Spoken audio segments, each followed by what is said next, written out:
Here's the Yellow Cab Storyteller.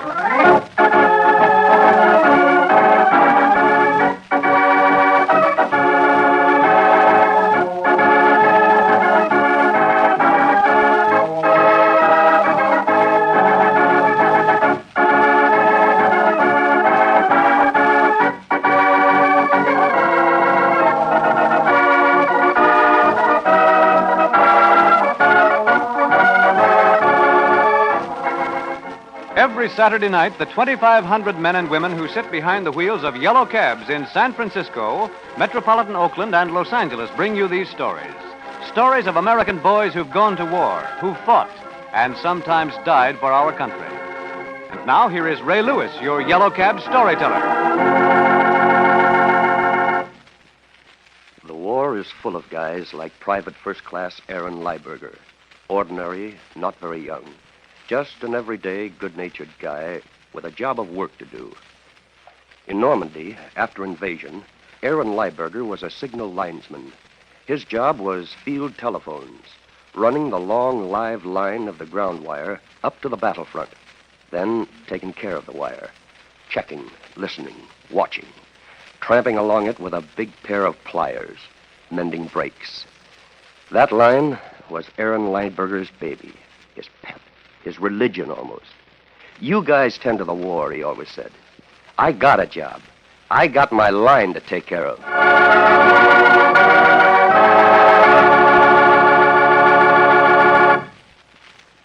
Before I get into my story, let me please take just a moment for a question.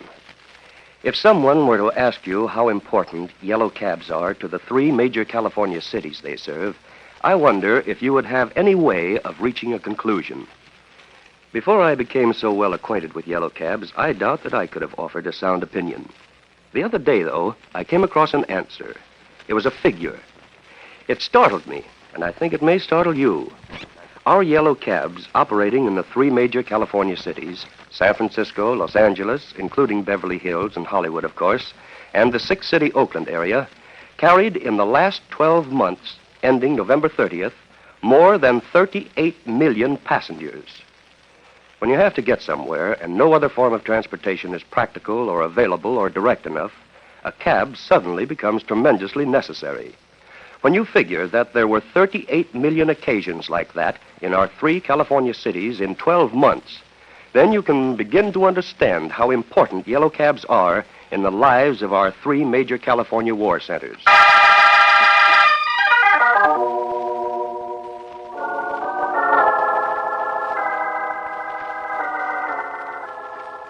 It was noon, hot noon. Private Aaron Lieberger had been tramping all that morning. Uphill, downhill, thrashing through brush, climbing rocks, wading creeks. The sun was just about straight up when he found the break in the wire. Where it dropped down to cross a gully, he found the giveaway dead slackness. Then the broken end. A big, sharp-edged rock had frayed it, clean across. He cussed a little. Then he stooped and went to work, pulling the snapped ends together, joining them tight and neat. He wasn't thinking about another thing on earth that minute. Just that wire in his hands. Getting it mended. Bringing it back to life. Then he heard the voices. Couldn't see where they came from. Close somewhere. Down the canyon, 40, 50 feet away, among the rocks. They were low-toned, careful voices. At first he thought Yanks. He got all ready to let out a yell. Hey, Buster! Something stopped him. He heard a word. It wasn't a word he'd ever heard before. Guttural. Harsh. His right hand closed on the mended wire. Closed tight. So tight it hurt. Can't be. Not here. Not in this canyon. But you couldn't miss it. Those words. They were German. Those voices were German. It was Jerry's hiding down here on this canyon floor.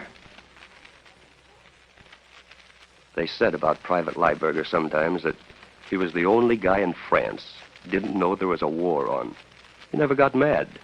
He never cussed Schickelgruber. Oh, sometimes if a shell clipped a hunk out of his line, he was kind of sore. Doggone it, those monkeys are sure darn careless with my wire. But he never carried a gun. Too much of a nuisance. He just toted that big pair of shiny pliers stuck in his belt. They were swell pliers.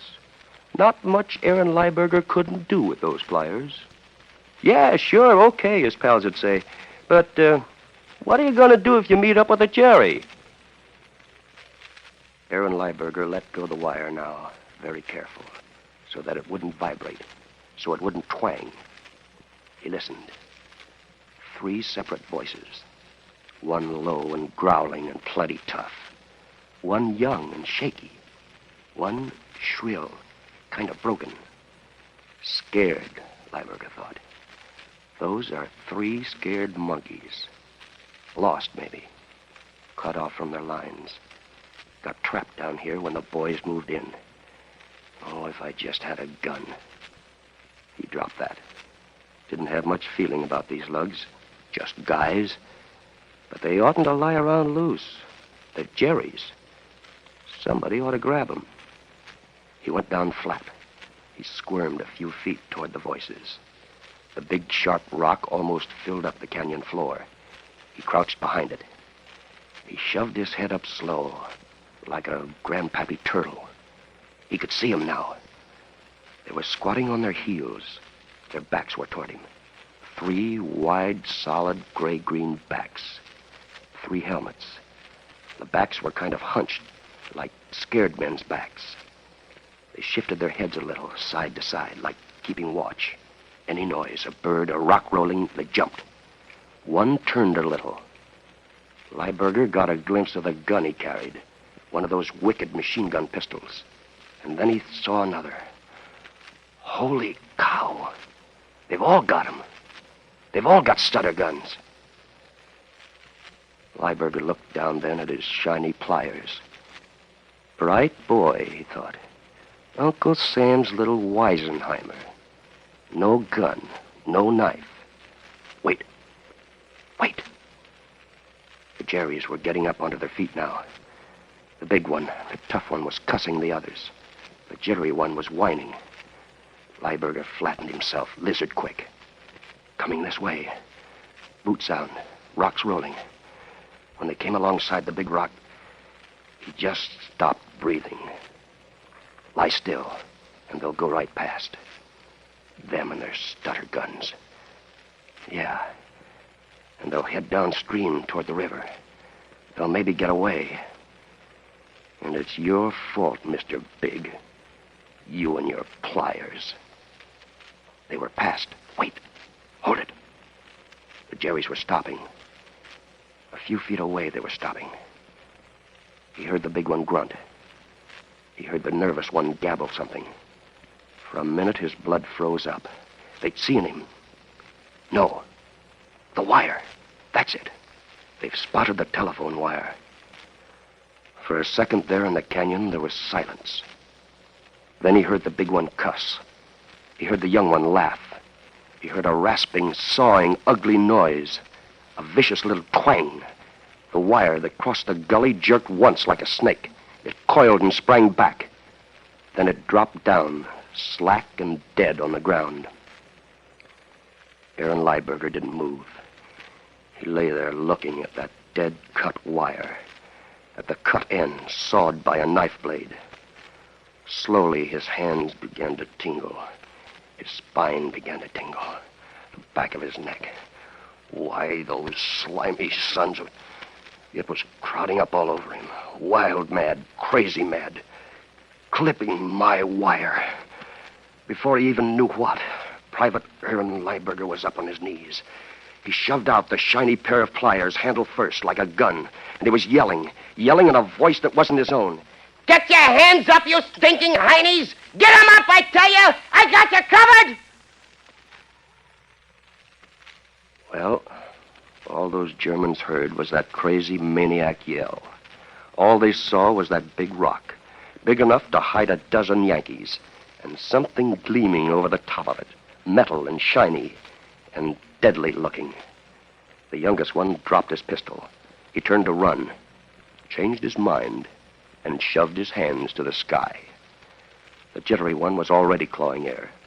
The big one scowled, grabbed at his gun, got hold of it. Reach, you swiney! The big Jerry hesitated. Just a second.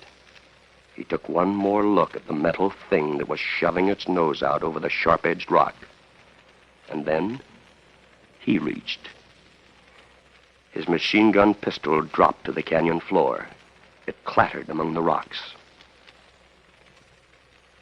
15 minutes later, a jeep load of GIs on the nearby highway cussed and slowed up. In the middle of the road were 3 bedraggled Jerrys, all with their hands in the air. Off to one side was a Yank.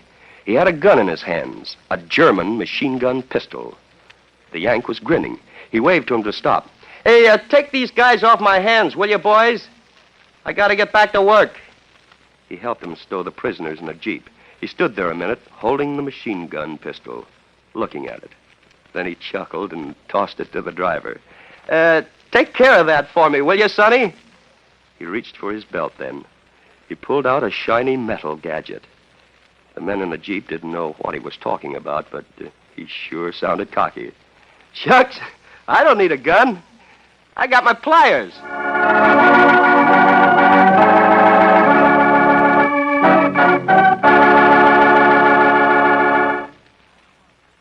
My sponsor, the Yellow Cab Company, asked me to talk with you about war bonds. In this present campaign, there has been one message from our government that appealed to my common sense, and I thought it might to yours. Did you see the war bond advertisement that asked this question, how much does it cost to kill a Jap? It sort of catches you up short, that question, makes you think. In war, it's kill or be killed. In war, it's weapons that generally decide who dies and who doesn't. If both our soldiers and we are to live in peace, many Japs must be killed. There are millions of them. The money to supply the tools must come from us, come in the form of war bonds that we buy. How much does it cost to kill a Jap? Think about it that way, and then figure out how many $100 bonds you can buy.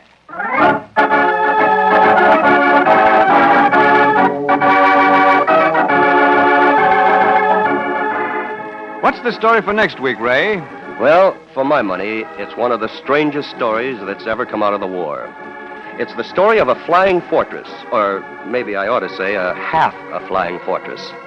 High over Africa, the wing of a falling Messerschmitt crashed her, square across the middle. Her tail's gone, somebody said. No, it ain't gone. There was a narrow strip of metal still holding her together, a ragged little strip not much wider than your hand. Better bail out, the skipper said. Not me, said the co-pilot. Not me, said the navigator. Then the bombardier, the radio man, the gunners. Not me, mister. Then the tail gunner riding that scrap of broken metal back there like the tail of a kite spoke up. Not me, skipper. I'm sticking. It's a very remarkable story. I think you'll like it. Ladies and gentlemen, may we invite you to tune our way again next Saturday evening at this same time for another dramatic Yellow Cab tale. The Yellow Cab Storyteller, presented each Saturday at this hour by your Yellow Cab men and Yellow Cab women, is written by Gene McGahey.